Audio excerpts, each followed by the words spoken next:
Prisión para los 9 comisarios políticos de ETA. Atxilotuta eta inkomunikatuta igarotako 3 egunen bilakaerak ezarretako lehena eta orainaz ari gara.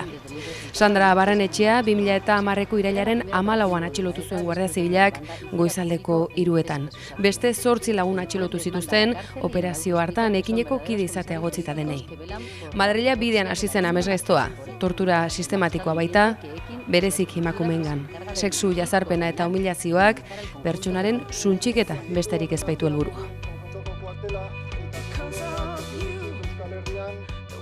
Pentsatzen dut, apartekoa ere sentitu zaitezkela, jende gutxik duelako, ez?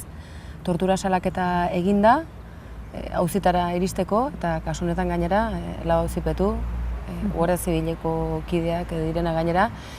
Tira, zoriondu ez zaitugu zorionduko, baina ze sensazio da momentu honetan, epaiketaren atarian duzuna? Bueno, egia da hori zuk esaten duzuna, ez?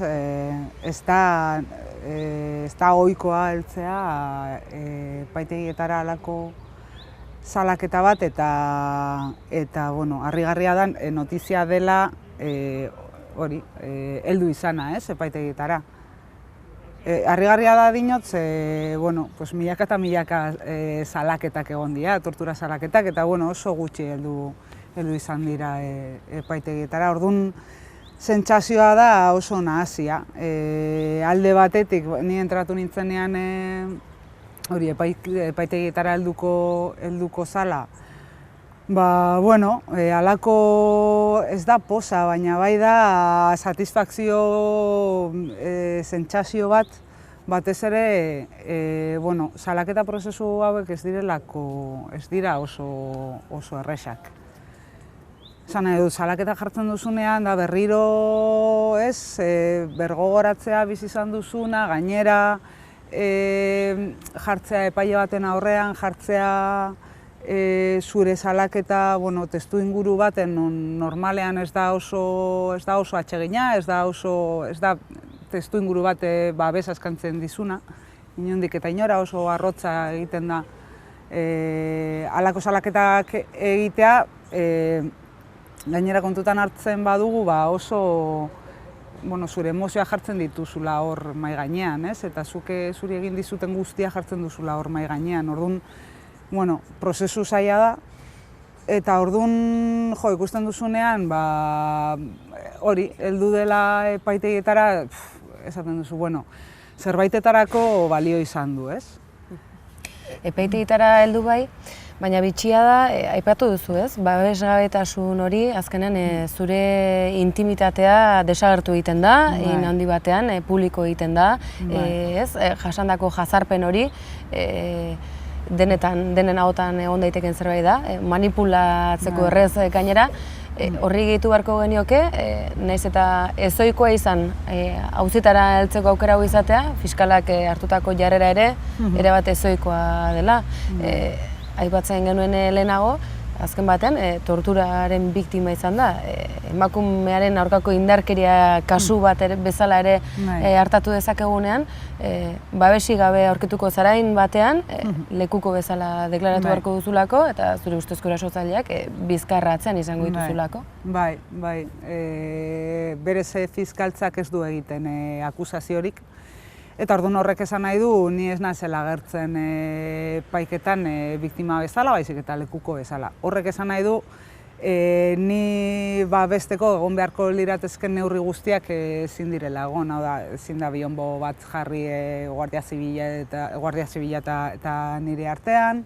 Nik deklaratu behar dut pertsona horiek atzean eukinda, eta, bueno, batez ere erakusten duena da, ez, zenolako eszenatokian egiten ditugu salaketa hauek, ez? Fiskaltzak akusaziorik ez egitea, halako denuntzia baten aurrean, halako salaketa baten aurrean, bueno, bitxia da, harrigarria da, eta bueno, erakusten duena da, oraindik orain gaudela eszenatoki baten nun urratsa handiak eta erantzunkizun eta ardura maila handiak hartu behar diren gizarte bezala eta exigitu behar diegu potere publikoei eta instituzioei hainbat elementu martxan jartzeko eta hainbat neurri martxan jartzeko, olako egoerak berriro ez gertatzeko. Nik uste dute garrantzitsua dela zuk aipatu duzuna, ez?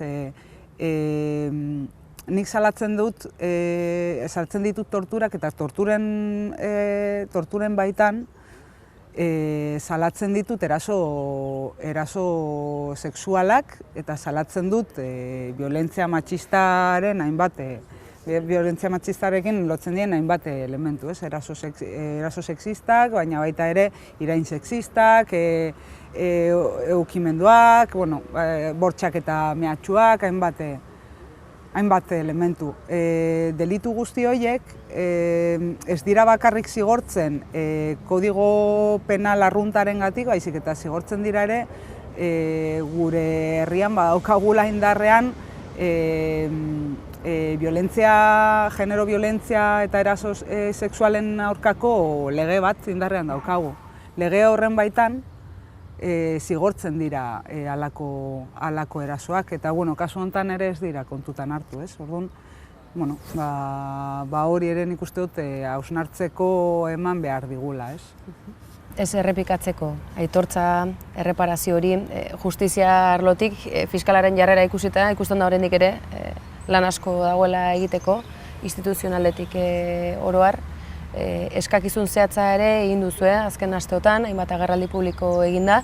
Izan ere, zure salaketak aurrera egin badu ere, zifra zehatzak ere mahai gainean daude, milaka direla, torturaren biktima izan diren euskal herritarrak, ez? Ze urrats ikusten duzu behar beharrezkoa, beralakoa?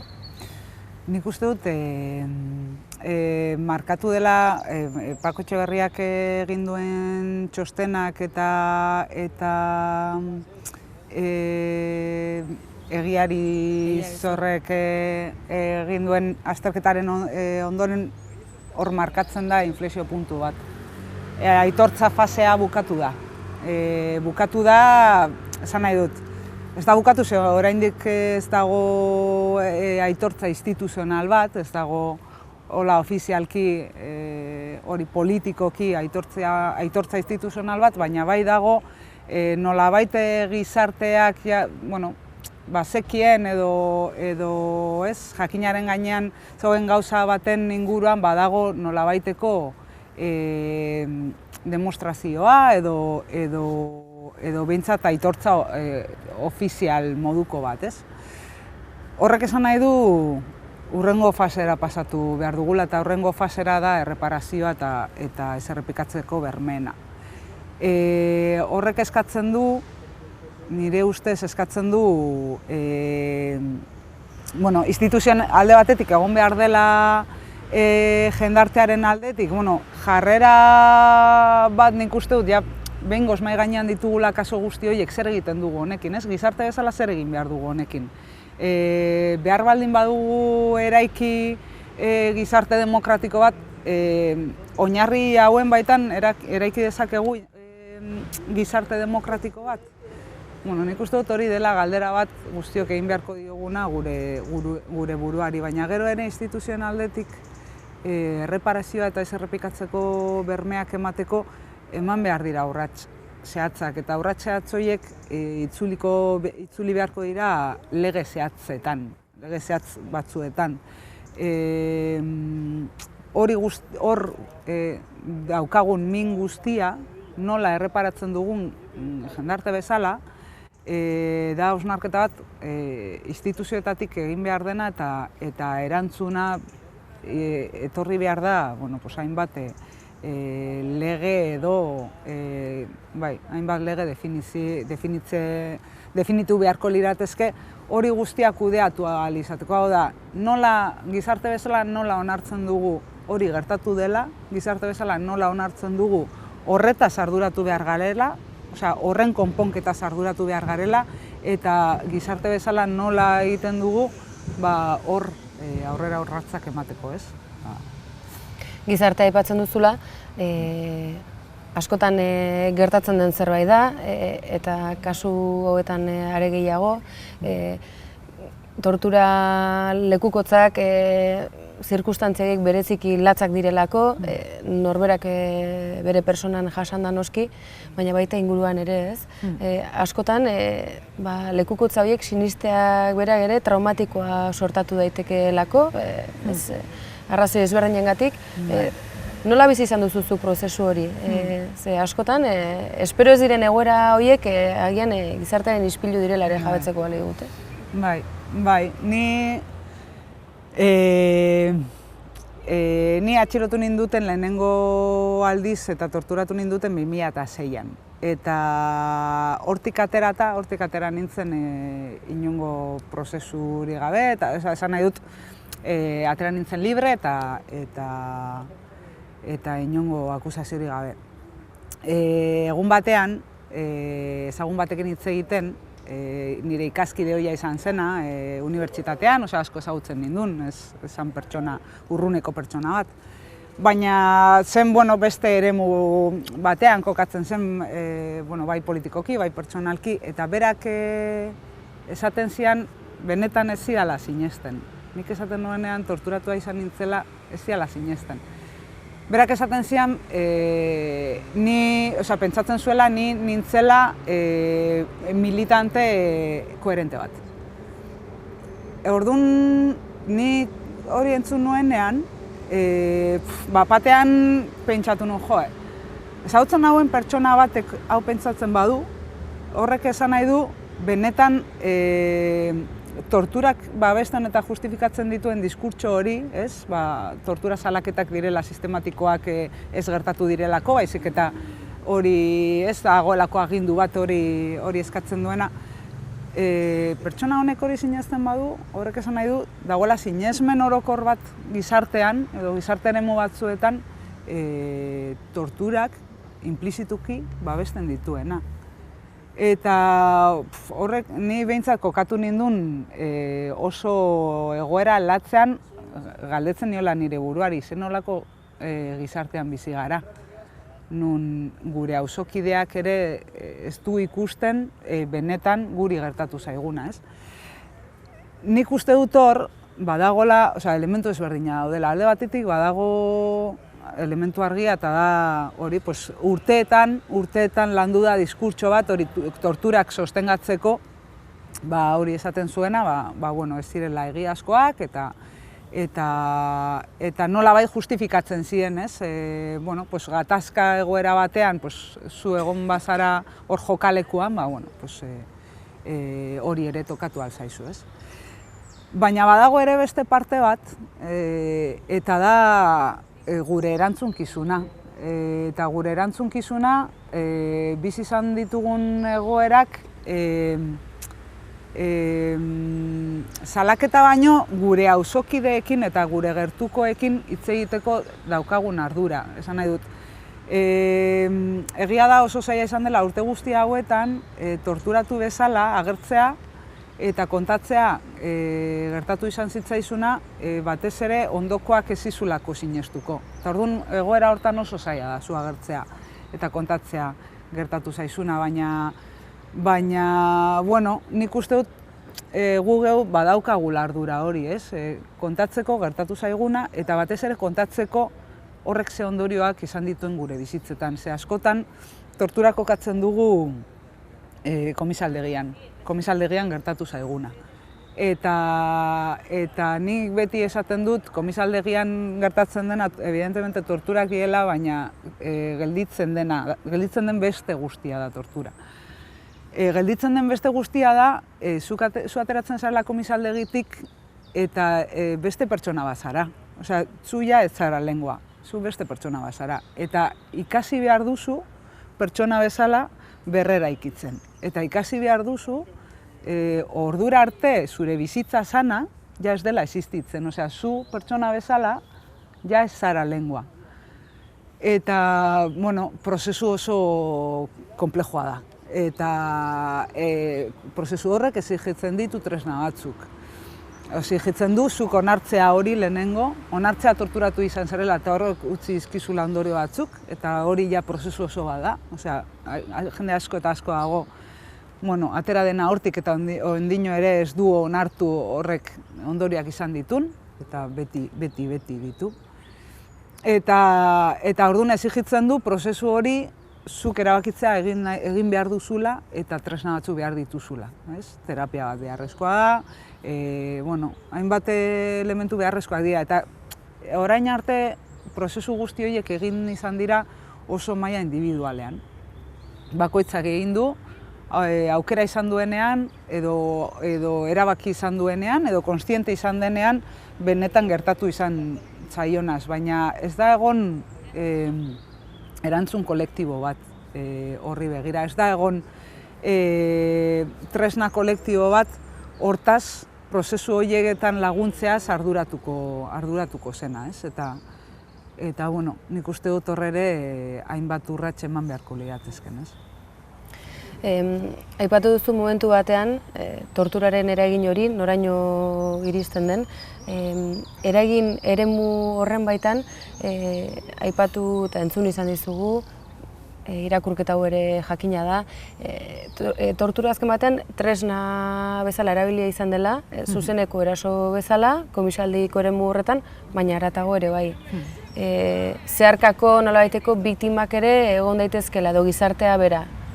Kontrol sistema bezala erabili da, jazarpenerako sistema, beldur psikologiko hori, emakumeak aipatzen ditugulako horrekin zuzenan lotuta. Bai, tortura azkenean torturaren mehatxua kontrolerako mekanismoa da. Hau da, zuk dakizunean bizizarela gizarte baten, non torturak ematen dira, jendean nolabaiteko kontzientzia dauka, eta ez dago horri aurre egiteko tresna nahikorik, evidentemente kontrolerako mekanismoa da. Emakumeen kasuan gainera gurutzatzen da violentzia matxistarekin. Violentzia matxista emakumeon kasuan beti da kontrolerako, emakumeon bizitzak kontrolatzeko tresna bat. Eta hori torturetan ere agertzen da, ez? Bortxaketaren mehatxua hortan oinarritzen da, ez? Bortxaketaren mehatxua gure bizitzetan, emakumeon bizitzetan konstante bada. Eta konstante bada eta erabiltzen da gure mugimendua, gure bizitzak kontrolatzeko, ez? Ez usteko egiteko gu nahi duguna, edo mugitzeko gu nahi ditugun lekuetatik, edo gu nahi dugun jendearekin, edo janzteko moduarekin. Violentzia politikoan ere emakumeak kontrolatzeko tresna bezala erabiltzen da, ez? Gauza da, erabiltzen dela oso modu bortitzean eta aplikatzen da oso momentu zehatzetan, ez? Eta da, hori komisaldegiko testu inguruan, nun ez duzu inongo babesik, ez duzu inongo aukerarik hortik ateratzeko. Eta gainera jakinda berez estaturen eskuetan zaudela. Eta horrek esan nahi du inork ez duela eskumen gehiagorik izango zu hortik ateratzeko. Eskumen gehien daukana delako estatua, ez? Orduan, elementu importantea da emakumeontzako, ez? De hecho, beti erabiltzen dute bortxaketa bera edo bortxaketaren mehatxua, ez? Horrek Euskal Herrian eragina, nabarmena duela uste duzu, izan duela? Emakumeengan edo orokorrean? Emakumeengan bereziki galdetzen dizut. Bai, nik uste dute kontutan hartu behar da emakume militanteak edo politikan aritu diren emakumeak edo sistemaren eraldaketarako mugimenduetan aritu diren emakumeak Euskal Herrian apurtzen dituzte arau asko. Apurtzen dute genero araua, apurtzen dute estatuaren araua, apurtzen dituzte arau ezberdinak. Orduan, jasaten den violentziak ere ezaugarri guzti horiek ditu. Hau da, nik apurtzen dute araua emakume bezala, ez naizelako emakume ona eta hori familia arduratzen dena eta nire sexualitatea kontrolatzen dudana eta esan nahi dut emakume onaren eredu hori, ez? apurtzen da eta beraiek, de hecho, kokatzen zaituzte eredu horren kanpoan eta leporatzen dizute eredu hori apurtu izana. Militante bezala apurtzen duzu estatuak ezartzen duen eredua, lege ezarritako legeak ez dituzulako betetzen, eta bar, orduan, apurketa guzti horiek suposatzen dute violentzia mota zehatz bat. Eta batez ere gero horrek ditu ondorio zehatz batzuk zure bizitzan. Ateratzen zarenean hortik, normalean ateratzen zara errudun sentimendu handiarekin. Benetan sinesten duzulako eredu hori apurtu duzula, eredua bete behartzen nuela apurtu duzula eta orduan zu izan zarela egoera horren errudun. Osea, zu izan zarela torturatua izatearen errudun. Eta, bueno, hori normalean, sentimendu horiek normalean dira barruan gelditzen direnak. Osea, komisaldegitik ateratzen zarenean, jende guztia galdetzen dizu, aber zer egin dizuten, ez?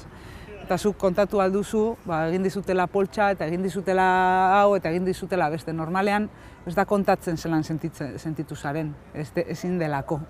Hori hain barruan dago, zuk ezin dituzu hitzak jarri horri, ez? Orduan, sentimendu horiek zure bizitza gero markatzen dute, ez? Eta, bueno, horregatik esaten dut ez zarela pertsona berdina, ez? Eta berreraiki behar duzu zure eredua zein den. Eta horrek eskatzen du prozesu oso bat. Zentzu horretan aipatzen duzu, komisaldegiko egunen aurretik eta ondoren, persona berbera ez dela, Sandra ez dela berbera. Urteak pasa dira, lanketa prozesu luze batean murgilduta izan zara, atxiloketa, komisaldegiko garaiak espetxealdia, kalera aterata. Pentsatzen dut, epaiketa garaiak ere guzti horretan eragin zuzena izango duela. Edabide hainbatetan elkarrizketak eskaini dituzu, agerraldi publikoak, nola eramaten da hori guztia? Bueno, pixka zaila izaten ari da. Zaila, baina, bueno, nik ulertzen dut, edo holan ulertu nahi dut, ze bestela zailago egingo zitzaidan ziklo baten itxiera dela. Orduan, bueno, zaila da berriro bueltatzea 7 urte atzera, ez? Batez ere, bueno, ja eman dituzunean urrats batzuk eta ja, bueno, pixkat atzean utzi nahi duzu hori eta ja zure bizitza berrian aurrera egin eta orduan, bueno, da berriro bueltatzea 7 urte atzera, gogoratu behar izatea, ze ez gara konturatzen, baina ni orain konturatzen ari naiz. Hainbat elementu blokeatuta ditut, ja, osea, ahaztuta ditut. Hainbat detaile, hainbat ñabardura gelditu dira atzean. Eta orduan egin behar duzu esfortzu bat hori guztia berreskuratzeko, ez?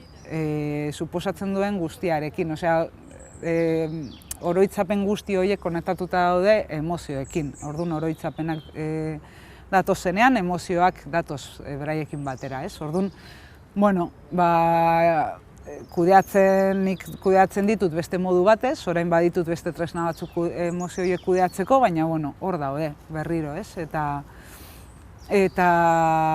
zaila da, baina hori da, pizkat da katarsis moduko bat, ez? Bukatu da, osea, ona heldu behar ginen, ona heldu gara, eta amaiera emateko modurik onena ez dakit dagoen ikusita zentzu batean eta da hori hitz egin dezakegu honetaz, ez? Eta hitz egin behar dugu honetaz eta mahai gainean jarri behar dugu eta guri tokatu zaigu hori egitea.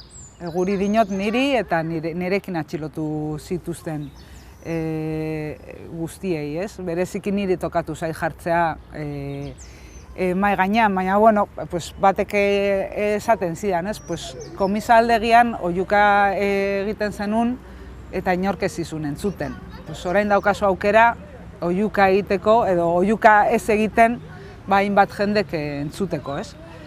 Eta, bueno, hori pues, nolabaiteko satisfakzio eta bueno, pues, lasaitasuna ematen dizu, ez? Ni badakit, ja, bueno, hemendik aurrera, pues, nik behintzat niri dagokidanari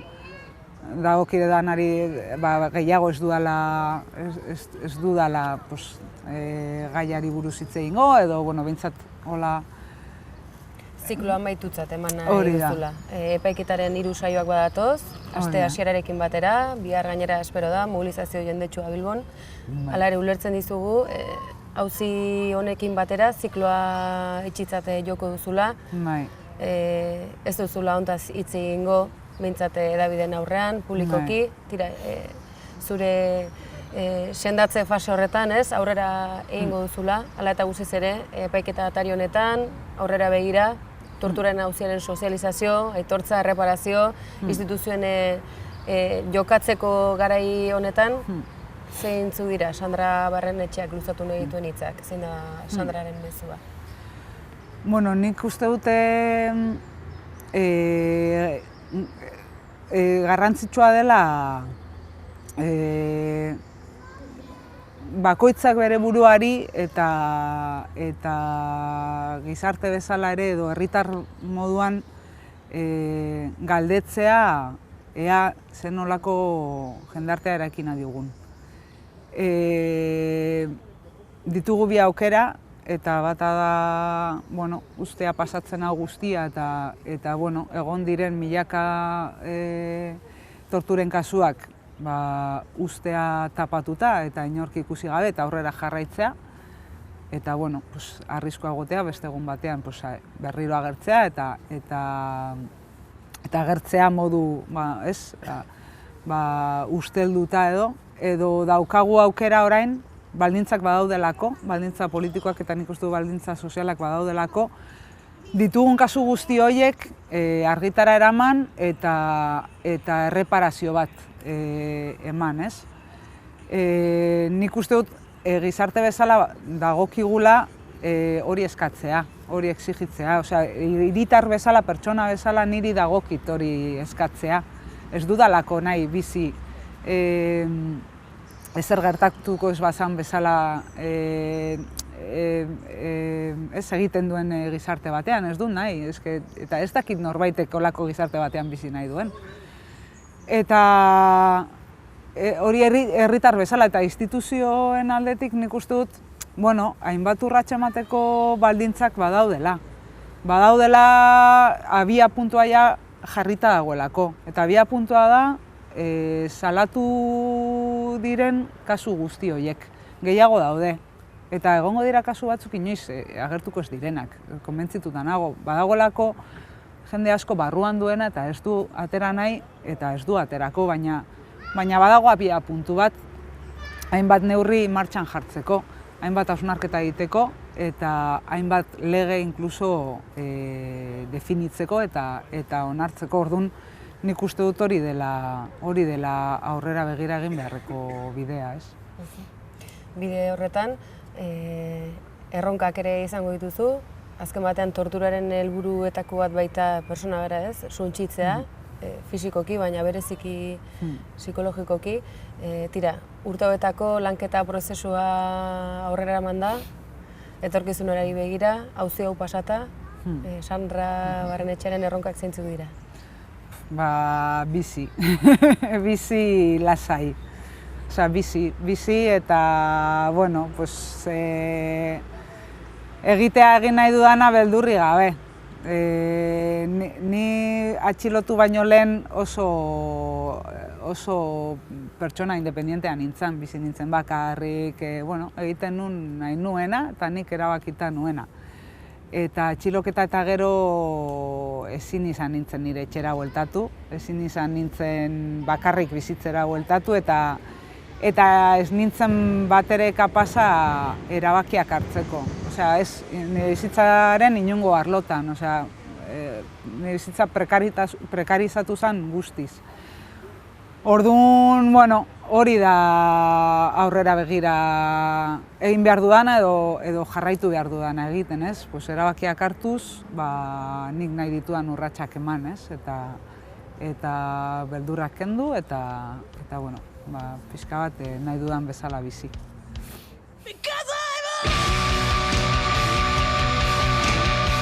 5.657 tortura salaketa. Zifra hutsa baina askoz ere gehiago. Nazio Batuen erakundeak berak dio, ez dela modu inpartzial eraginkor eta azkar batean ikertzen. Torturatzaile izan zituenak berriz ere bizkarra atzean dituela emango du lekukotza zuzen ere, astelehenean Sandra Barrenetxeak. Milaka emakume izango ditu alboan ordea. Adoretsua da Sandra.